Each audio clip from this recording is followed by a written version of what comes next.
Hello then, I hope you are doing well. This is a quick guide on how to complete the Heist Battlegrounds Moon Nightfall on Grandmaster difficulty. I will first show you our loadouts, followed by the strategies. Timestamps are in the description below.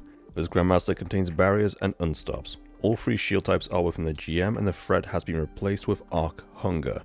You will see it on the left side of your screen during the GM, and if you don't do enough arc damage you will have lower ability regen. Having a full bar increases ability regen. Don't worry, you don't need to bring arc weapons, but be prepared to have a little less resistance. At the time of recording, this surges with stasis and void. This could be different for you depending if you do the GM on the week it comes out or later on for your Conqueror title. So always double check what the surges are, match your subclasses and weapons to them. Now moving on to loadouts. We had a Warlock running Song of Flame combined with Getaway Artist for creating Arc Souls. The Hunter ran Deadfall for clearing ads along with Omnioculus for invis grenades. The Titan ran Glacial Quake for ad control combined with Icefall Mantle for increased frost armor generation and freezing whilst in a super. Moving on to weapons. We had a Warlock running Wish Ender for barriers as well as a grenade launcher for ads and a Heavy Linear for DPS. The Titan ran a Stasis Glaive with Chill Clip and a Pulse Rifle for stunning unstops with a machine gun for ad clear. The Hunter also ran Wish Ender for barriers, followed by No Hesitations for healing teammates and a machine gun for ads. Now onto Mars starting with a class item. Run any of the mods to help reduce your ability regen when using different abilities. You could also run the mod's Proximity Ward and Heavy Finisher to get your health back along with an overshield when performing a finisher. For leg armor you can run mods to help with your ability regen when picking up Orbs of Power. You could also run Scavenger mods to pick up additional ammunition when picking up ammo bricks. For your chest armor, run a Cookers of Dampener to help reduce incoming damage from grenades and the barrier's explosive damage. Also run an Arc Resist mod since this will be one of the most common damage types. If you have room, run a Solar or Void Resist mod, with Void being the preference. For gauntlets, run any mods that boost your abilities or create Orbs of Power.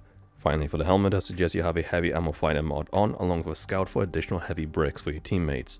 You could also run Siphon mods for making additional Orbs of Power or run Ashes to Assets to get a super back on grenade kills.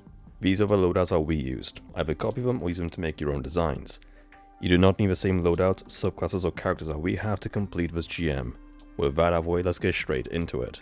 Once you spawn in, run forward and use the top of the hill to snipe at the ads down at the bottom. Among them will be Acolytes, Knights and 2 Barrier Champions. You can either stay up here or rotate to the hilltop on your right side. The hill on the right has an angle on the whole area below you and has a perfect cover. It also is out of range of a Seraph Tower at the back of the map, making it an ideal location to clear out all the ads. Once you kill most of the enemies, including the 2 barriers below you, additional waves of ads will spawn in along with another barrier. Amongst the ads will also be a Bane enemy. These Bane enemies will be throughout the whole GM and will feature Void, Solar and Arc abilities, some of which can empower the ads around them. Get rid of them as soon as you see them. Killing the 3rd barrier will spawn in more ads including Witches and a Death Tongue on the left side. You need to kill that Death Tongue before it runs away and activates the Shriekers. Don't be afraid to use all of your heavy ammo here either, as there is an ammo crate down to your right side. After killing a few ads around the Death Tongue, additional ads will spawn in, including another barrier champ on your right side. Make sure you kill that Death Tongue first, otherwise you will lose access to your abilities if it reaches the totem. Then focus on the ads around you and the barrier champ. Killing the champ and the vast majority of the ads will then spawn in a mini boss ogre and yet another barrier champion. This is the last set of ads that will spawn in underneath you, because the rest of them will spawn all the way at the back of a map. Amongst that wave of ads will be a boss ogre, another barrier, and your first unstop. Staying on the hill will make the vast majority of your ads just stand around at the top, but if you drop down the cliff it will force half of the ads to rush you. Utilize your supers and snipe from a distance, taking out the boss ogre, followed by the minor ads and then the 2 champs. Disposing of those ads will spawn in the mini boss along with another barrier champ and more ads. Do not kill the boss until the champ is dead, because it will despawn the ads and you will lose out on the platinum. Once the champion dies, then kill the boss and don't forget to grab your heavy ammo crate before proceeding to the next area. After moving through the Seraph bunker, you will begin running into some enemies. Within this room, be careful of the exploding scrapes, as they can wipe your whole team if you are too closely packed together. Just make your way through each of the rooms, taking out the ads one by one until you reach this room. You will need to activate the back panel with your ghost, then protect it against a whole heap of ads. There are 2 strategies here that you can use. One of them is a cheese method that allows you to use the wires along the ceiling to shoot down at the ads below.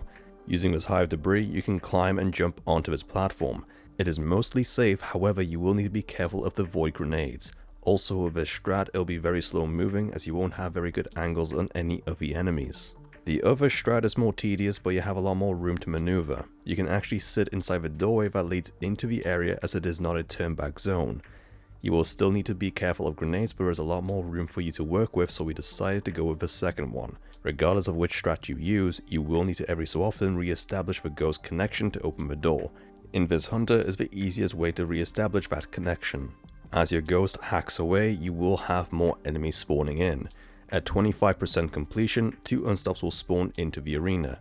If you're using the doorway strat, you will need to keep an eye out on your right side, as there is an ad spawn area right next to you. Also be careful, because among the ads will be plenty of snipers.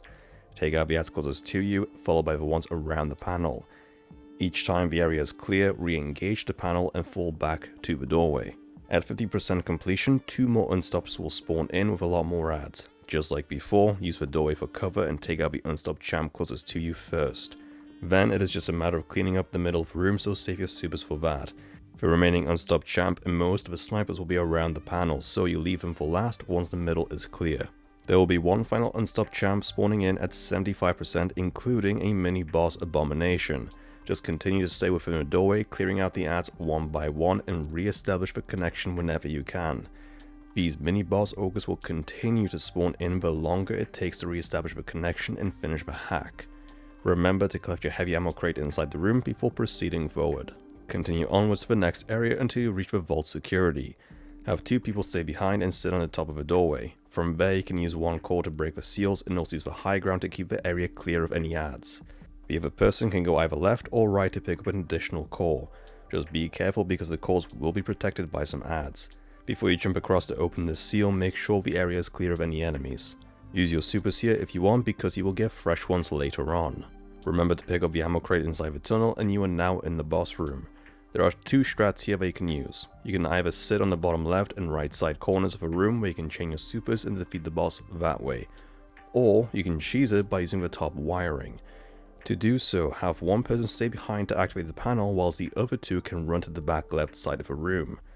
There are some wires here that are not out of bounds, but do not go too far down the wires, because you will die and you won't be able to respawn.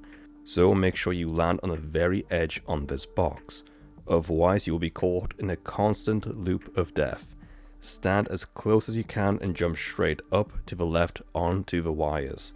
From here you can jump onto these panels and shoot over the top at the enemies down below. Every so often some ads will manage to throw a grenade at you, so be aware of that.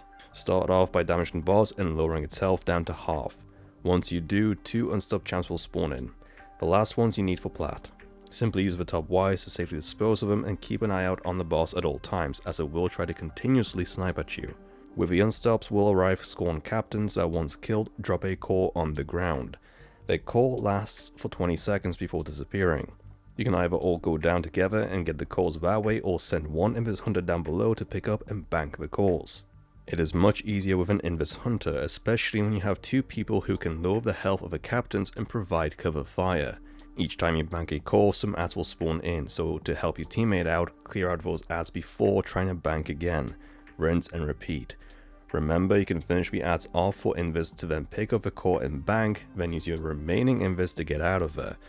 Do this until 5 cores are banked, at which point you can go back to damaging the boss.